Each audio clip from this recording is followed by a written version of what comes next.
ये बात सच है। कांग्रेस के किसी भी मेंबर को काला पानी की सज़ा नहीं हुई। वो क्यों नहीं हुई वो मैं लोगों को थोड़ा सोचना चाहता हूँ, ताकि लोगों में इसको जानने की जिज्ञासा बढ़े। कि एंटी प्रोपेगेंडा फिल्म है। ये एंटी प्रोपेगेंडा फिल्म इसलिए है कि जो सावरकर जी के खिलाफ इतने सालों से प्रोपेगेंडा चलाया गया है, उनको ना जाने क्या क्या नाम दिए गए हैं, माफ़ी वीर, कायर, ये वो सब जो प्रोपेगेंडा है, ये उस प्रोपेगेंडा को तोड़ने के लिए सावरकर जी हमेशा साम दाम दंड भेद में विश्वास रखते थे। और सब जानते हैं कि दुश्मन के किए हुए वादे को निभाया नहीं जाता। वो वहाँ से उस सिचुएशन को समेट के निकलने के लिए होता है और फिर वापस मुड़ के वार करने के लिए होता है। रणदीप जी, हमने बचपन से सुना है भारत ने दे दी हमें आज़ादी बिना खड़क बिना ढाल। हाँ आपकी फिल्म तो बिल्कुल अपोजिट है। जी बिल्कुल। क्या कहते हैं सावरकर? जी मैंने भी यही पढ़ा था कि भारत को आज़ादी अहिंसा से ही मिली है, और वो भी 2-3 लोगों ने ही दिलाई है।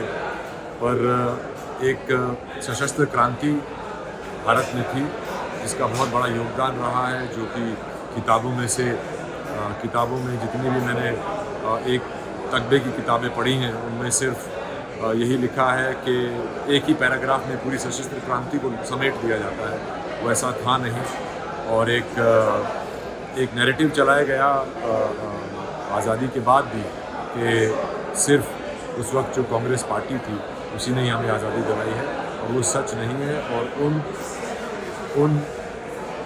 उन सचों, हिस्ट्री का क्या सच है क्या नहीं, वो आप जितनी रिसर्च करेंगे, किस नज़रिए से करेंगे, उससे पता चलता है। मैं अपनी रिसर्च से प्रूव ही कर देता हूँ कि अल्टीमेटली हमें सशस्त्र क्रांति से ही आज़ादी मिली थी।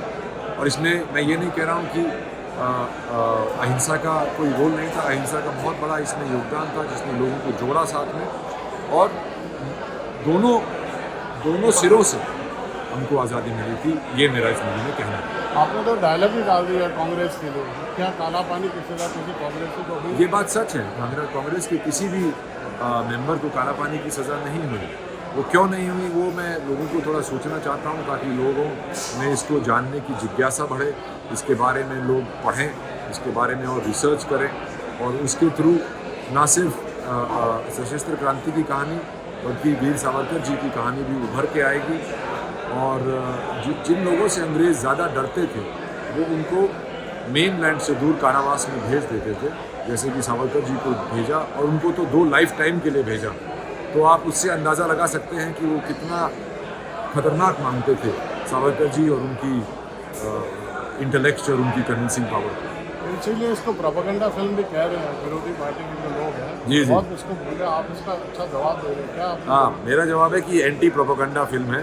ये एंटी प्रोपेगेंडा फिल्म इसलिए है कि जो सावरकर जी के खिलाफ इतने सालों से प्रोपेगेंडा चलाया गया है, उनको ना जाने क्या क्या नाम दिए गए हैं, माफ़ी वीर, कायर, ये वो सब जो प्रोपेगेंडा है, ये उस प्रोपेगेंडा को तोड़ने के लिए, एक असलियत लोगों के सामने लाने के लिए, एक और हमारा जो इतिहास जिसको एक धुंधला कर दिया गया है, वो लोगों के सामने लाने के लिए ये था।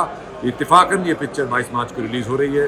मैं तो इसको पिछली 15 अगस्त को रिलीज़ करने वाला था, स्वतंत्रता दिवस पे, स्वतंत्रता वीर सावरकर की। लास्ट में एक बात बोल दीजिए कि दुश्मन के साथ किए गए वादे को क्यों नहीं निभाया जाता?